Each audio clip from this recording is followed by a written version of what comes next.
Bismillahirrahmanirrahim. Assalamualaikum warahmatullahi wabarakatuh. Di sesi kali ini kita akan berdiskusi bersama terkait dengan metabolisme mineral makro. Di sesi yang cukup singkat ini nanti saya akan menjelaskan terutama terkait dengan metabolisme mineral yaitu kalsium. Sebelum kita membahas tentang metabolisme mineral, kita akan melihat dulu posisi mineral pada klasifikasi zat gizi secara umum. Zat gizi secara umum bisa dibagi menjadi dua, yaitu mikronutrien dan makronutrien, atau juga disebut zat gizi mikro dan juga zat gizi makro. Zat gizi makro adalah zat gizi yang dibutuhkan dalam jumlah banyak oleh tubuh kita. Di antaranya yaitu karbohidrat, protein, dan juga lemak. Sedangkan zat gizi mikro itu juga bisa dibagi menjadi beberapa komponen lagi. Zat gizi mikro diantaranya terdiri dari vitamin, mineral, dan juga zat-zat organik tertentu. Mineral itu sendiri bisa dibedakan menjadi dua bagian lagi, yaitu mineral makro dan juga mineral mikro. Nanti di slide berikutnya akan kita lihat apa sebenarnya perbedaan antara mineral makro dengan mineral mikro.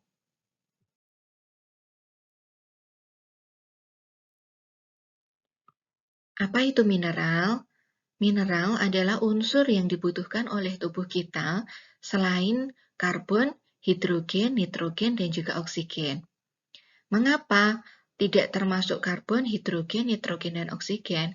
Karena karbon, hidrogen, nitrogen, dan oksigen ini merupakan unsur-unsur yang menyusun makromineral. Karbon, hidrogen, nitrogen, dan oksigen ini merupakan unsur-unsur yang menjadi penyusun dari karbohidrat, protein, dan juga lemak. Sehingga ketika kita membicarakan tentang metabolisme mineral di dalam tubuh, maka mineral itu didefinisikan sebagai unsur-unsur yang dibutuhkan oleh tubuh yang bisa dilihat di dalam tabel periodik, tetapi selain karbon, hidrogen, nitrogen, dan oksigen. Nah, mineral ini tidak bisa disintesis sendiri di dalam tubuh manusia. Oleh karena itu, untuk memenuhi kebutuhan di dalam tubuh manusia, manusia harus mengkonsumsi mineral yang berasal dari alam. Baik itu yang bisa dikonsumsi dari tanaman, yaitu dari sayur-sayuran, dari buah, maupun dari produk hewani. Nah, secara sifat fisika kimianya, mineral ini dia tidak akan rusak oleh adanya panas, tidak akan rusak oleh adanya cahaya, dan tidak akan rusak oleh pencampuran. Jadi, mineral ini merupakan unsur yang cukup stabil. Sekarang akan kita lihat bersama apa perbedaan antara mineral makro dan juga mineral mikro. Mineral makro adalah mineral yang dibutuhkan dalam jumlah yang lebih banyak oleh tubuh kita. Kebutuhannya lebih dari 100 mg per hari. Yang termasuk dalam golongan mineral makro diantaranya adalah kalsium, fosfor, magnesium, natrium, kalium, dan juga klor. Sedangkan mineral mikro itu adalah mineral yang dibutuhkan oleh tubuh kita. Di dalam satu hari itu kebutuhannya kurang dari 100 mg per hari. Yang termasuk dalam golongan mineral mikro diantaranya adalah zat besi, kuprum atau tembaga, fluor, mangan, selenium, dan juga zinc. Slide ini menjelaskan tentang jumlah mineral yang terdapat di dalam tubuh manusia. Dari golongan mineral makro bisa kita lihat bahwa secara jumlah di dalam tubuh memang kadarnya lebih banyak dibandingkan dengan mineral mikro.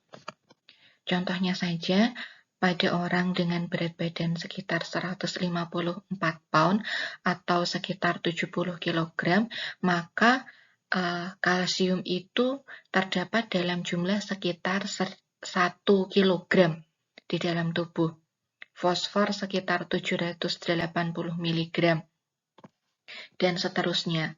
Sedangkan dari sisi mineral mikro, bisa kita lihat bahwa jumlah mineral mikro yang terdapat di dalam tubuh manusia itu juga sangat sedikit. Contohnya saja zat besi atau iron. Di dalam tubuh itu jumlahnya hanya sekitar 4,2 mg saja. Sedangkan iodida itu hanya sekitar 0,02 mg saja. Meskipun demikian, kita tidak bisa menganggap bahwa mineral mikro atau mineral yang dibutuhkan dalam jumlah sedikit itu menjadi tidak penting di dalam tubuh. Tidak seperti itu. Karena makromineral dan mikromineral itu memiliki kepentingan yang sama di dalam tubuh. Sama-sama dibutuhkan oleh tubuh. Tidak bisa dibilang bahwa mineral makro itu lebih dibutuhkan oleh tubuh dibandingkan dengan mineral mikro. Karena masing-masing mineral itu memiliki peran dan fungsi masing-masing di dalam tubuh. Tidak berarti ketika dibutuhkan hanya dalam jumlah sedikit itu menjadi tidak penting lagi oleh tubuh kita. Ada beberapa faktor yang mempengaruhi kebutuhan mineral di dalam tubuh manusia. Yang paling utama mempengaruhi kebutuhan mineral adalah cadangan mineral yang ada pada jaringan tubuh. Yang kedua adalah kondisi fisiologis tertentu. Jadi pada orang yang sudah memiliki cadangan mineral yang cukup pada jaringan tubuhnya, maka kebutuhan mineralnya juga pada kondisi standar. Tapi pada orang yang cadangan mineralnya di dalam tubuh itu sedikit, maka kebutuhan mineralnya akan menjadi lebih banyak. Begitu juga dengan orang yang sedang mengalami kondisi fisiologis yang berbeda, misalnya pada kondisi kehamilan, pada kondisi pertumbuhan, maka pada kondisi-kondisi tersebut dia membutuhkan asupan mineral yang lebih banyak dibandingkan pada kondisi fisiologis yang normal. Selain itu, kebutuhan mineral juga dipengaruhi oleh bagaimana interaksi mineral itu dengan mineral yang lain, dan juga dipengaruhi oleh bentuk mineral yang dikonsumsi, apakah dalam bentuk mineral inorganik atau dalam bentuk mineral organik. Mineral dalam bentuk anorganik itu maksudnya adalah mineral yang tidak terikat dengan senyawa yang lain. Sedangkan mineral dalam bentuk organik itu mineralnya dia itu berada dalam bentuk terikat dengan senyawa yang lain. Bioavailability atau kapasitas penyerapan mineral itu juga dipengaruhi oleh beberapa faktor. Di antaranya adalah faktor genetik, kemudian usia, dan juga status gizi, serta komponen makanan yang lain. Dari sisi usia, makin tua usia seseorang, maka kemampuan untuk menyerap mineral itu semakin turun. Sedangkan pada anak-anak, pada proses pertumbuhan itu kemampuan penyerapan atau kemampuan absorpsi mineralnya itu cukup bagus gitu ya. Dan kemampuan absorpsi mineral ini akan turun seiring dengan penambahan usia. Kemudian yang kedua adalah status gizi gitu ya.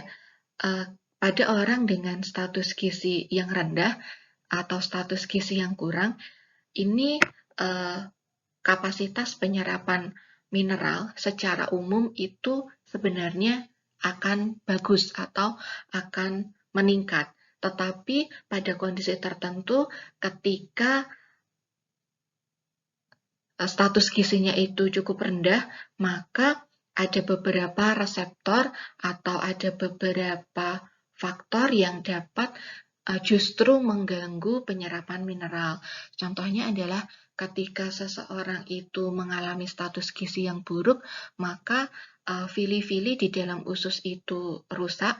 Nah, ketika fili-fili di dalam usus itu rusak, maka akan bisa mengganggu penyerapan mineral. Meskipun pada aslinya secara kondisi fisiologis tubuhnya itu sangat membutuhkan mineral tersebut. Satu sisi penyerapannya akan cukup bagus, daya terima, daya tampung tubuhnya itu cukup bagus, tetapi fili-filinya di usus itu rusak, maka itu bisa akan mengganggu penyerapan mineral. Tapi selama fili-fili ususnya itu cukup bagus, maka biasanya kapasitas penyerapan mineralnya juga akan cukup bagus.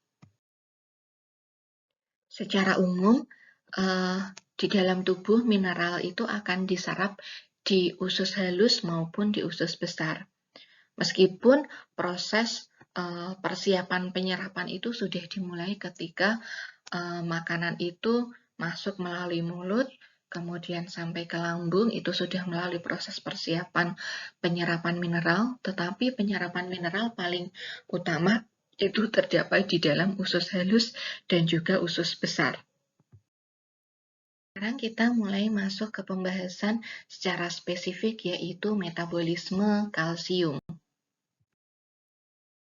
Kalsium merupakan salah satu unsur penyusun berat badan manusia, di mana jumlahnya di dalam tubuh sekitar 1,5 sampai dengan 2% dari total berat badan.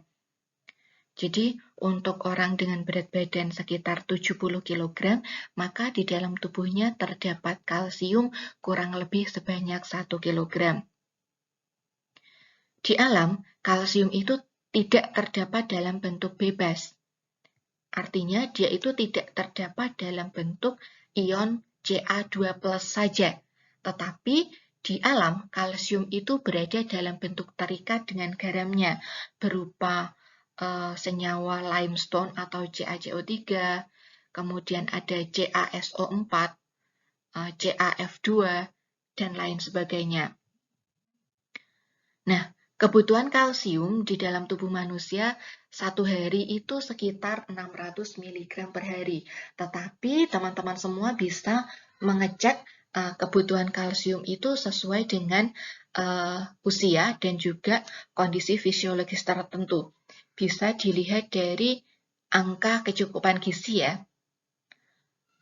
Nah, di dalam tubuh manusia, 99% kalsium itu terdapat di dalam tulang dan gigi, terutama terdapat dalam bentuk senyawa hidroksiapatit. Ini adalah kebutuhan kalsium harian dengan standar internasional. Silahkan teman-teman bisa melihat tabel AKG ya untuk melihat berapa kebutuhan kalsium pada masing-masing usia.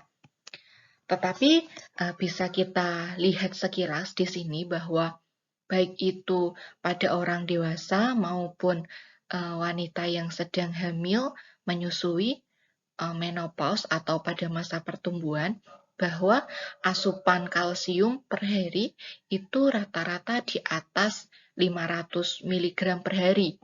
Bahkan ini kalau standar internasional, kebutuhan kalsium itu di atas 800 mg per hari. Dan di sini kita bisa melihat adanya ketimpangan bahwa dari data lain di Indonesia itu menyebutkan bahwa asupan kalsium rata-rata orang Indonesia itu masih sangat jauh dibandingkan dengan kebutuhan hariannya. Teman-teman bisa melihat data dari studi diet total. Di sana disebutkan angka asupan rata-rata kalsium pada orang Indonesia. Dan bisa kita tahu bersama bahwa asupan kalsium itu masih sangat rendah. Silahkan teman-teman juga bisa melihat atau mengecek berapa sebenarnya rata-rata asupan kalsium harian teman-teman. Silahkan teman-teman menghitung menggunakan Nutri-Survey atau sejenisnya, makanan yang sehari-hari dikonsumsi, itu berapa rata-rata asupan kalsium per harinya. Nah, asupan rata-rata harian ini itu harus didukung oleh adanya konsumsi suplemen pada kondisi fisiologis tertentu, misalnya pada ibu hamil atau ibu menyusui. Kenapa harus menggunakan suplemen? Karena pola makan orang Indonesia itu makanannya adalah makanan-makanan yang rendah kalsium. Sedangkan untuk mencukupi kebutuhan rata-rata sekitar 1000 mg itu harus dibantu dengan suplemen. Slide ini adalah menceritakan tentang distribusi kalsium di dalam tubuh manusia. Bisa terlihat bahwa 99% kalsium yang terdapat di dalam tubuh itu terdapat di dalam tulang dan gigi.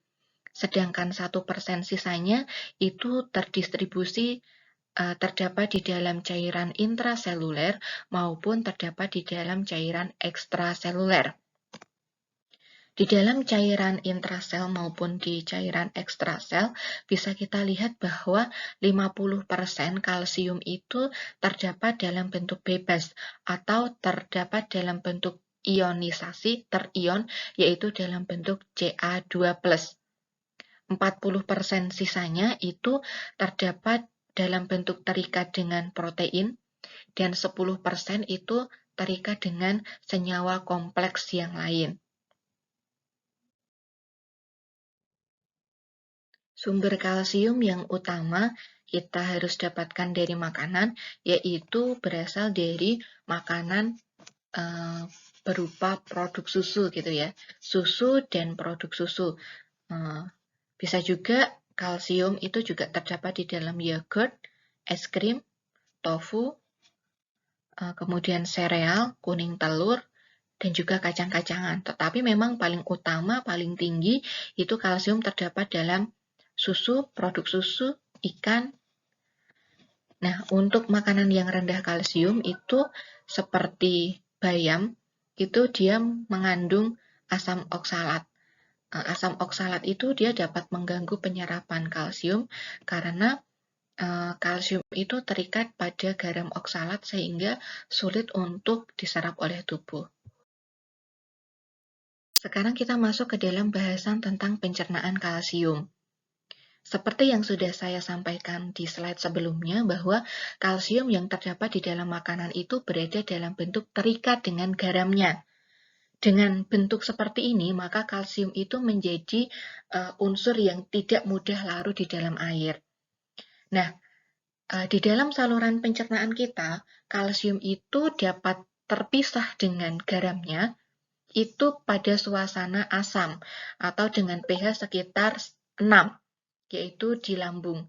Di lambung dengan adanya suasana asam, maka kalsium ini akan bisa terputus ikatannya dengan ikatan garam yang mengikatnya.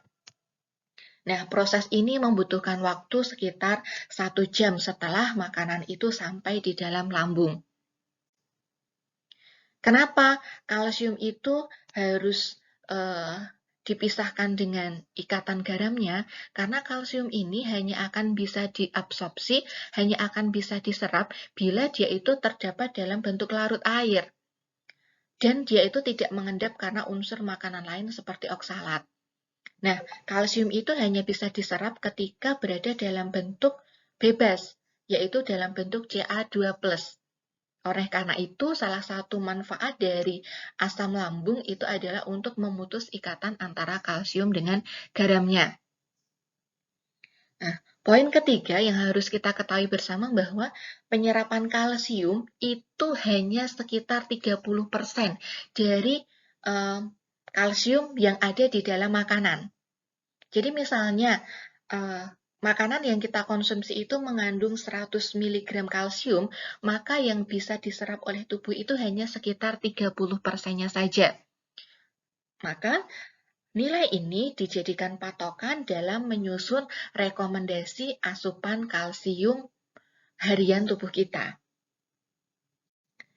Poin yang keempat, penyerapan atau absorpsi kalsium ini akan lebih tinggi pada masa pertumbuhan dan akan semakin turun seiring dengan bertambahnya umur.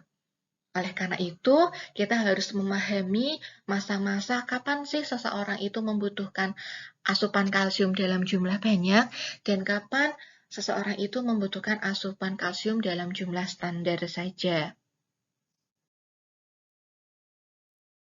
Kalsium di dalam tubuh itu harus mencapai kondisi yang homeostasis juga. Ketika ada kalsium yang terbuang dari tubuh kita, maka kalsium itu harus segera diganti. Karena jika tidak diganti, maka cadangan kalsium di dalam tubuh, terutama kalsium di dalam tulang itu akan semakin menipis. Nah, tentu kondisi ini tidak diharapkan oleh tubuh kita. Bisa kita lihat bersama di gambar bahwa dari makanan yang kita konsumsi, ketika makanan yang kita konsumsi itu mengandung sekitar 500 sampai dengan 1.500 gram kalsium, miligram kalsium, maka yang bisa diserap oleh tubuh itu hanya sekitar 30%-nya saja.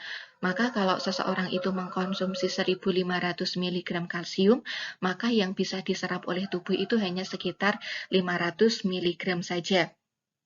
Jadi kalau seseorang itu sehari hanya mengkonsumsi 500 mg kalsium, ya maka yang bisa diserap oleh tubuh ya hanya sepertiganya saja, yaitu sekitar 150 mg kalsium. Padahal kita tahu kebutuhan harian kalsium manusia itu satu hari rata-rata minimal 500 mg saja. Kemudian dari kalsium yang sudah diserap oleh tubuh tadi, maka kalsium itu dia akan disimpan di tulang sebagian besar dan sisanya dia itu akan berada di dalam cairan ekstraseluler dan cairan intraseluler. Nah, kalsium yang terdapat di cairan intraseluler maupun cairan ekstraseluler inilah yang kemudian dia itu akan bisa dikeluarkan oleh tubuh melalui urin. Ada sekitar 0,1 sampai 0,3 mg kalsium yang dikeluarkan melalui urin setiap harinya. Nah, jumlah itu yang minimal harus segera diganti oleh tubuh kita. Penyerapan kalsium yang paling utama terjadi di dalam usus halus yaitu bagian duodenum dan jejunum bagian proksimal atau jejunum bagian depan. Absorpsi kalsium itu dilakukan secara aktif gitu ya, dengan transport aktif, yaitu harus dengan menggunakan alat angkut protein, yaitu sebuah protein pengikat kalsium yang bernama calcium binding transport protein, atau bisa juga disingkat dengan CBP, atau ada istilah lain yaitu calbindin D9K. Nah, penyerapan kalsium ini yang perlu kita ingat bersama bahwa penyerapan kalsium ini sangat dipengaruhi oleh adanya vitamin D.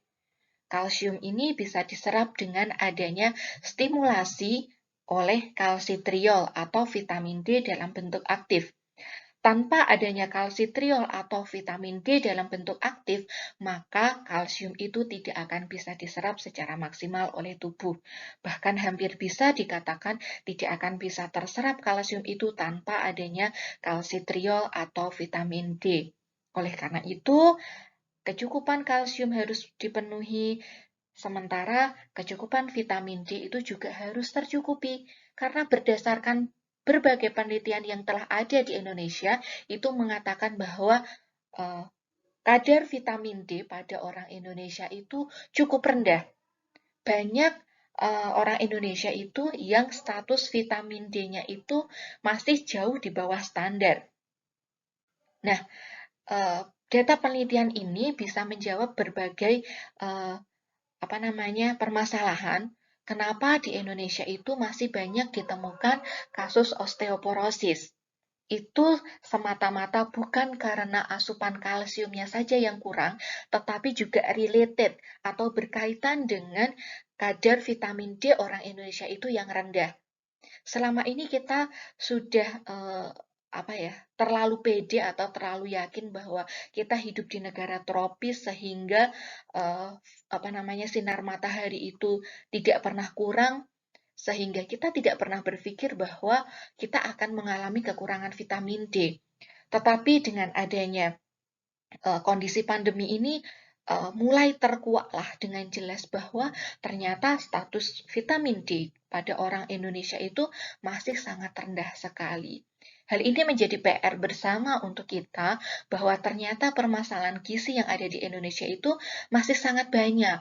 Tidak hanya masalah gizi kurang saja, tidak hanya masalah obesitas saja, tidak hanya masalah gizi yang berkaitan dengan sekarang muncul penyakit degeneratif, tetapi banyak kondisi-kondisi itu yang juga dipengaruhi oleh asupan mineral yang ternyata belum cukup. Slide ini menceritakan tentang peran hormon dalam mengatur keseimbangan kalsium di dalam tubuh. Ketika kadar kalsium di dalam tubuh itu rendah, ingat ya, ketika kadar kalsium di dalam darah itu rendah, maka tubuh itu akan bereaksi untuk meningkatkan kadar kalsium di dalam darah. Pertanyaannya adalah, bagaimana caranya untuk bisa meningkatkan kadar kalsium di dalam darah? Maka di dalam tubuh kita itu akan terjadi serangkaian proses yang distimulasi oleh hormon, khususnya yaitu hormon paratiroid dan juga hormon kalsitonin. Ketika kondisi kalsium di dalam darah itu rendah, maka kelenjar paratiroid itu akan meningkatkan sekresi hormon paratiroid. Hormon paratiroid ini dia akan menuju ke reseptor yang membutuhkannya, yaitu terutama di ginjal. Di ginjal, hormon paratiroid ini akan menstimulasi atau akan mengaktifkan vitamin D yang belum aktif menjadi vitamin D dalam bentuk aktif yang disebut dengan kalsitriol. Kalsitriol atau vitamin D dalam bentuk yang sudah aktif inilah yang akan bekerja untuk meningkatkan kadar kalsium di dalam darah, yaitu dengan 3 cara. Yang pertama adalah kalsitriol ini dia akan meningkatkan absorpsi kalsium di dalam usus halus. Nah, makanan yang masuk, makanan yang kita konsumsi itu kan akan diserap di usus halus ya. Maka dengan adanya kalsitriol yang jumlahnya meningkat, maka penyerapan kalsium dari makanan yang kita konsumsi itu juga akan naik. Dengan penyerapan kalsium yang naik, maka diharapkan kadar kalsium di darah itu juga akan naik. Itu cara yang pertama. Cara yang kedua adalah dengan kalsitriol ini menuju ke ginjal, dia itu meminta ginjal untuk mereabsorpsi kalsium yang ada di ginjal. Dia memerintahkan ginjal, "Hei ginjal, tolong dong kalsiumnya direabsorpsi, kalsiumnya diserap lagi, kalsiumnya jangan dikeluarkan melalui urin." Nah, kalau kalsium di ginjal itu tidak dikeluarkan melalui urin, maka kalsium itu akan kembali ke darah, sehingga kadar kalsium di dalam darah itu juga akan naik. Dan cara yang ketiga dilakukan oleh kalsitriol, yaitu kalsitriol akan memerintahkan kepada tulang untuk melakukan pembongkaran cadangan kalsium yang ada di tulang. Namanya adalah proses osteoklas. Jadi, tulang ini sebagai tempat penyimpanan kalsium di dalam tubuh, maka cadangan kalsiumnya itu agar dibongkar, supaya kadar kalsium yang awalnya itu tersimpan di tulang, dia akan termetabolisme menuju ke dalam darah, sehingga kecukupan kalsium di dalam darah itu akan tercukupi. Hal sebaliknya terjadi ketika kadar kalsium di dalam darah itu jumlahnya tinggi. Maka kalau kalsium di dalam darah jumlahnya tinggi, ini harus diturunkan supaya kondisi homeostasis di dalam tubuh itu tercapai. Nah, ketika kalsium di dalam darah itu tinggi, maka yang bekerja itu adalah yang bekerja itu adalah kelenjar tiroid. Kelenjar tiroid itu akan memerintahkan kalsitonin untuk menurunkan kalsium di dalam darah. Caranya juga sama. Kalsitonin ini dia akan menuju ke usus halus untuk meminimalkan absorpsi kalsium. Kemudian kalsitonin itu juga akan menuju ke tulang untuk memerintahkan tulang supaya menyimpan kalsium yang ada di darah itu disimpan saja di tulang. Ini namanya adalah proses osteoblas. Dan yang terakhir, kalsitonin itu juga dia akan memerintahkan ginjal untuk mengeluarkan lebih banyak kalsium dari tubuh. Jadi kalsium yang kadarnya itu tinggi di darah, dia akan dimetabolisme di ginjal yang kemudian akan dikeluarkan oleh ginjal melalui urin. Dengan ketiga cara ini diharapkan kadar kalsium di dalam darah akan bisa turun sehingga kondisi tubuh akan lebih stabil. Seperti yang telah kita bahas sebelumnya, metabolisme kalsium itu erat kaitannya dengan kelenjar paratiroid dan juga vitamin D. Slide ini menggambarkan metabolisme yang terjadi di dalam tubuh kita ketika kadar kalsium di dalam tubuh itu jumlahnya lebih rendah dibandingkan pada kondisi normal. Slide ini hanya rangkuman dari penjelasan yang telah saya berikan sebelumnya, yaitu keterkaitan antara kelenjar paratiroid yang menghasilkan parathormon, di mana hormon paratiroid ini dia yang akan membantu mengaktifkan vitamin D yang kondisinya itu belum aktif pada hati, menjadi vitamin D dalam bentuk aktif yang diaktifkan itu di ginjal, sehingga vitamin D dalam bentuk aktif atau yang disebut dengan kalsitriol ini, dia bisa membantu meningkatkan kalsium di dalam darah melalui 3 mekanisme yang telah kita bahas sebelumnya, yaitu dengan meningkatkan absorpsi kalsium di usus halus, kemudian membongkar cadangan kalsium yang ada di tulang, dan juga mengurangi ekskresi kalsium yang akan dilakukan oleh ginjal, sehingga kadar kalsium di dalam darah itu bisa naik.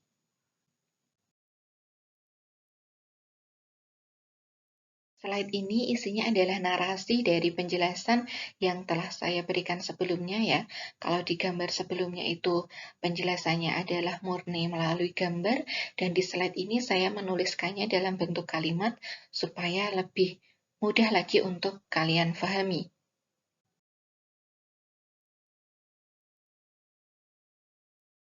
Itu juga dengan slide ini adalah rangkuman dari penjelasan saya sebelumnya. Silahkan kalian pahami dengan lebih baik lagi, tidak hanya sekedar selesai dibaca saja, tetapi kalian harus bisa memahami konsep ini ya. Pemahaman akan materi ini akan memudahkan kalian untuk memahami materi yang lebih lanjut di semester berikutnya. Peran atau interaksi vitamin D pada metabolisme kalsium bisa dilihat pada slide berikut ini. Jadi dengan adanya hormon paratiroid itu akan mengubah vitamin D yang belum aktif yang berada di hati untuk kemudian diaktifkan menjadi vitamin D dalam bentuk aktif di ginjal. Vitamin D yang sudah berada dalam bentuk aktif atau disebut juga dengan kalsitriol ini yang nantinya dia akan bekerja di dalam sel dengan cara merangsang atau memerintahkan RNA untuk menginisiasi terbentuknya CABP.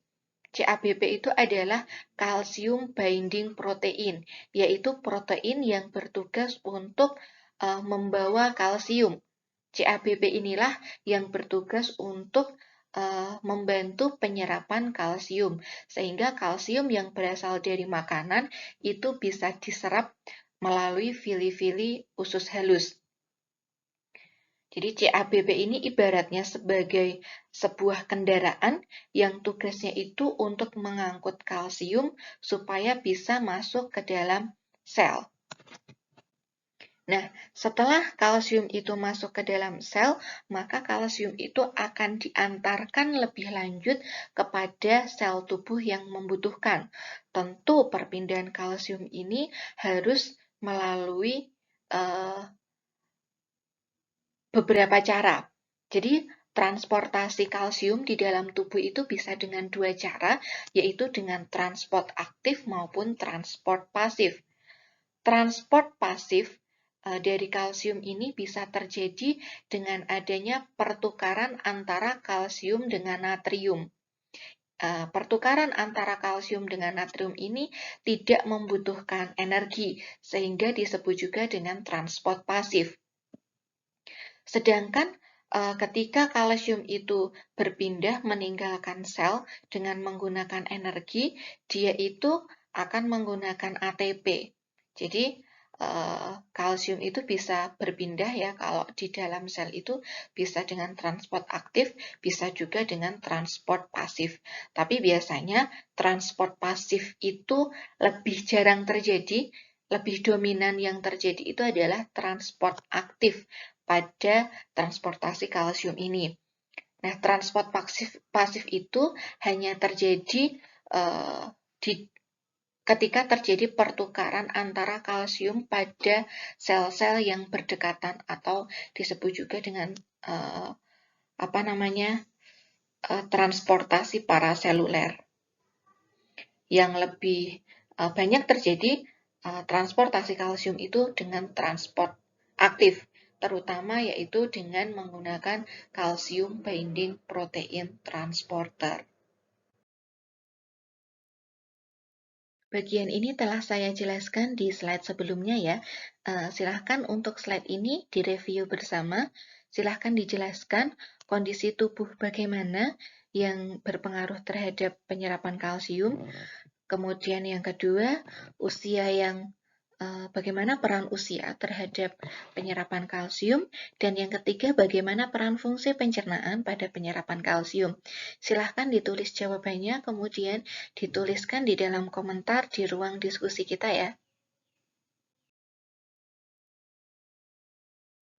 Faktor yang dapat membantu meningkatkan penyerapan kalsium diantaranya adalah yang pertama adalah kondisi asam, atau salah satunya adalah asam klorida yang dapat membantu penyerapan kalsium. Yang kedua adalah laktosa. Laktosa ini banyak terdapat pada bayi ya, sehingga pada bayi itu penyerapan kalsiumnya cukup bagus. Salah satunya karena disebabkan adanya keberadaan laktosa ini. Yang ketiga adalah adanya lemak. Jadi, ketika kalsium itu dikonsumsi bersamaan dengan lemak, maka penyerapannya itu akan lebih bagus. Kenapa? Karena waktu transit makanan melalui saluran cerna ketika ada lemak itu lebih lama, sehingga memberikan waktu yang lebih banyak bagi tubuh untuk mencerna atau mengabsorpsi kalsium ini. Yang keempat adalah ketika kebutuhan tubuh itu semakin tinggi pada kalsium dan semakin rendah persediaan kalsium dalam tubuh, itu maka efisiensi penyerapan kalsium itu akan lebih tinggi. Beberapa data menunjukkan bahwa efisiensi penyerapan kalsium pada anak itu sebesar 75%, sedangkan pada orang dewasa, kalsium itu hanya bisa diserap sekitar 30% saja dari makanan yang dikonsumsi.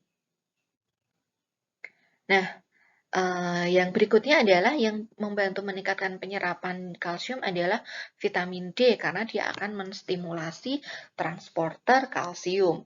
Jadi pada orang dengan kadar vitamin D yang rendah, itu penyerapan kalsiumnya juga akan rendah. Maka keberadaan vitamin D maupun kalsium ini sangat erat kaitannya dengan terjadinya osteoporosis. Pada osteoporosis, itu tidak cukup hanya dicek bagaimana asupan kalsiumnya saja, bagaimana cadangan kalsiumnya saja, tetapi perlu juga dicek atau diperiksa bagaimana kadar vitamin D pada tubuh orang tersebut. Dan yang terakhir yang dapat membantu meningkatkan penyerapan kalsium adalah protein. Jadi beberapa asam amino tertentu yang bersifat asam itu dapat meningkatkan jadi beberapa asam amino itu dapat membantu meningkatkan pH sehingga membantu penyerapan kalsium. Lalu makanan apa saja yang dapat menghambat penyerapan kalsium? Di antaranya adalah serat. Serat ketika jumlahnya banyak itu dapat menurunkan penyerapan kalsium. Selain itu ada beberapa senyawa yang juga sudah diteliti bahwa keberadaan senyawa tersebut dapat menurunkan penyerapan kalsium. Di antaranya adalah asam oksalat yang terdapat pada bayam dan kakao. Kemudian ada asam fitat, misalnya yang terdapat pada produk serealia. Ada juga beberapa minuman yang ketika dikonsumsi itu dapat membantu menurunkan penyerapan kalsium. Di antaranya adalah minuman seperti teh, Ovaltine, kakao. Dan yang terakhir adalah orang yang kurang bergerak atau lama bed rest. Itu ternyata semakin tidak aktif seseorang, itu maka penyerapan kalsiumnya itu juga akan semakin rendah. Nah, kalian bisa melakukan penelitian lebih lanjut ini terkait dengan bagaimana pengaruh atau bagaimana hubungan antara tingkat aktivitas fisik dengan penyerapan kalsium.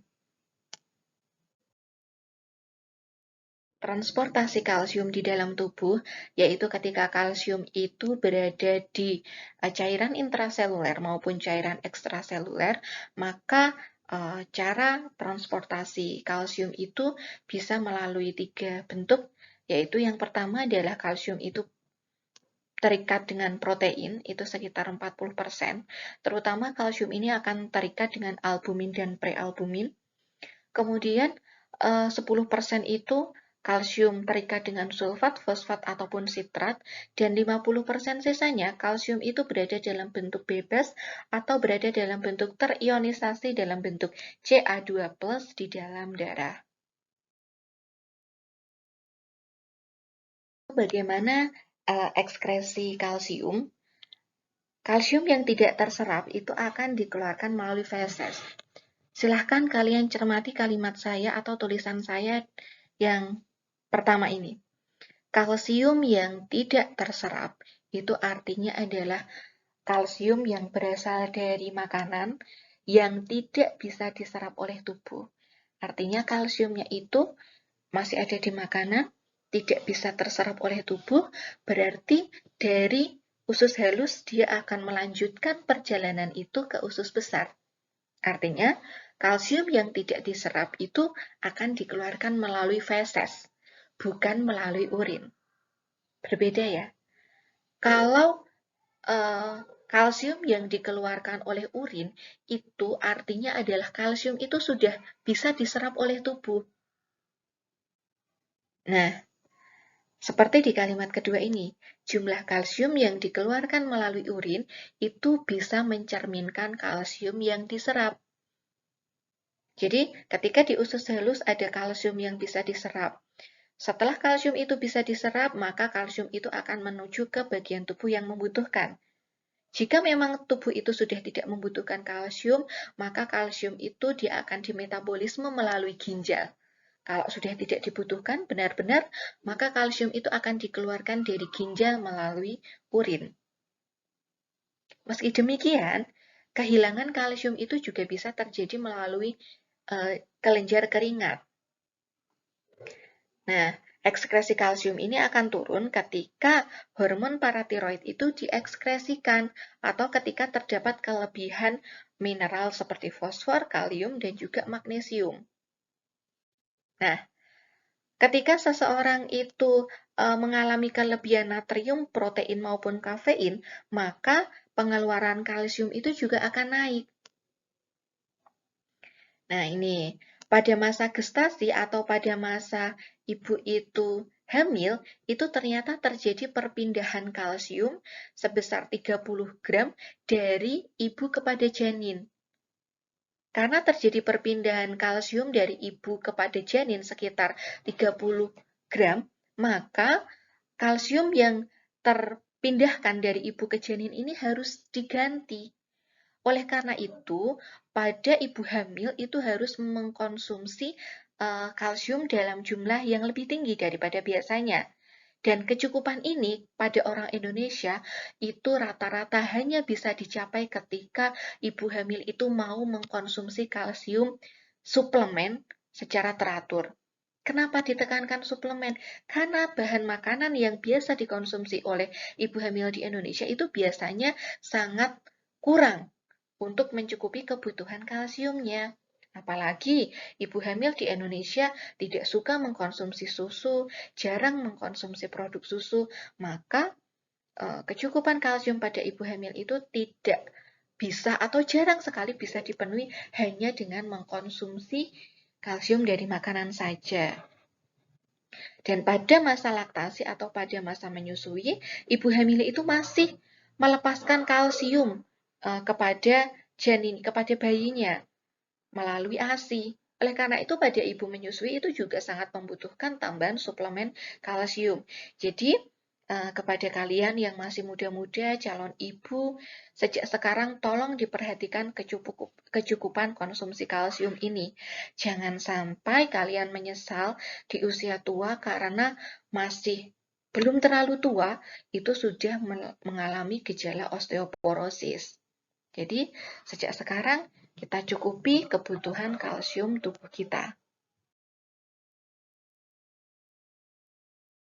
Fungsi kalsium sudah tahu semua ya, yang pertama dan utama adalah untuk pembentukan tulang dan gigi yang kuat. Yang kedua adalah mengatur pembekuan darah. Yang ketiga adalah untuk membantu mengatur kontraksi pada otot. Nah, peran kalsium pada kontraksi otot itu salah satunya bisa dilihat pada ibu hamil. Ketika ibu hamil itu konsumsi kalsiumnya kurang, maka biasanya ibu hamil itu beresiko lebih tinggi untuk lebih sering mengalami kram. Gitu. Silahkan kalian pelajari lebih detail bagaimana mekanisme hubungan antara kalsium pada proses kontraksi otot.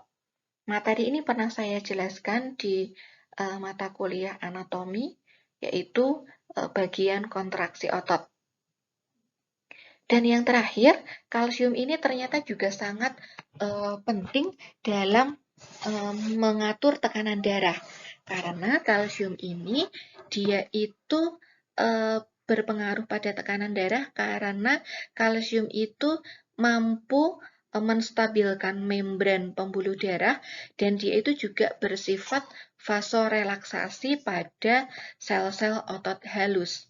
Sehingga dengan memberikan asupan kalsium yang cukup pada ibu hamil, dia itu juga akan memberikan manfaat untuk menurunkan resiko terjadinya preeklamsia pada ibu hamil. Slide ini menceritakan tentang peran kalsium di dalam proses pembekuan darah, yaitu mengubah keping darah gitu ya, trombosit itu menjadi tromboplastin dan trombokinase sehingga terjadi perubahan protrombin menjadi trombin, akhirnya terjadi perubahan fibrinogen menjadi benang-benang fibrin yang bermanfaat untuk menutup luka. Slide ini menceritakan bagaimana interaksi antara kalsium dengan mineral yang lain. Juga terjadi interaksi antara kalsium dengan protein, atau misalnya kalsium dengan fosfor maupun kalsium dengan zat besi. Terkait bagaimana interaksinya secara detail akan dibahas pada sesi berikutnya, yaitu pada tema interaksi mineral dengan zat gizi. Akan terjadi ketika seseorang itu mengalami defisiensi kalsium. Yang pertama bisa meningkatkan resiko rickets pada anak. Bagaimana terjadinya rickets pada anak, silahkan kalian membaca literaturnya sendiri. Kemudian yang kedua meningkatkan resiko tetanus karena rendahnya kalsium di darah. Yang ketiga jelas meningkatkan resiko osteoporosis. Dan yang keempat memicu terjadinya hipertensi. Bagaimana peran kalsium pada hipertensi? Tadi sudah sempat saya bahas ya, yaitu terkait dengan peran kalsium dalam vasorelaksasi pada sel-sel otot halus. Pada penelitian terbaru, definisi kalsium ini dia juga bisa memicu terjadinya kanker kolon gitu ya. Bagaimana mekanismenya? Itu antara lain secara singkat yaitu karena kalsium itu dapat mengikat asam lemak bebas dan garam empedu yang bisa memicu terjadinya hiperproliferasi di dalam kolon. Dan yang kedua, ternyata defisiensi kalsium itu berkaitan dengan obesitas, tetapi ini masih dalam proses penelitian. Hipotesisnya adalah ketika kalsium di dalam darah itu rendah, maka kelenjar paratiroid akan menghasilkan hormon paratiroid dan vitamin D akan naik. Maka kalsium itu akan masuk ke dalam adiposit secara lebih besar daripada kondisi normal, sehingga masuknya kalsium ke dalam adiposit ini akan memicu ekspresi gen lipogenesis dan dapat menghambat lipolisis. Berapa batasan seseorang itu dianggap aman dalam mengkonsumsi kalsium? Berdasarkan penelitian, ternyata konsumsi kalsium hingga 2.500 mg per hari itu dilaporkan masih aman bagi sebagian besar orang. Tetapi, untuk apa sih sebenarnya juga mengkonsumsi kalsium dalam jumlah terlalu tinggi? Karena rata-rata konsumsi kalsium orang itu masih di bawah 500 mg. Kalaupun ditambah suplemen, itu sehari hanya sekitar 1000 mg dan itu masih dalam range kebutuhan kalsium oleh tubuh. Yang kedua, risiko toksisitas itu akan menyebabkan milk alkali syndrome. Itu pernah terjadi pada orang yang kelebihan asupan kalsium dari susu. Yang ini ya, konsumsi susu itu dia dibarengi dengan konsumsi antasid dan pengobatan karena adanya tukak lambung.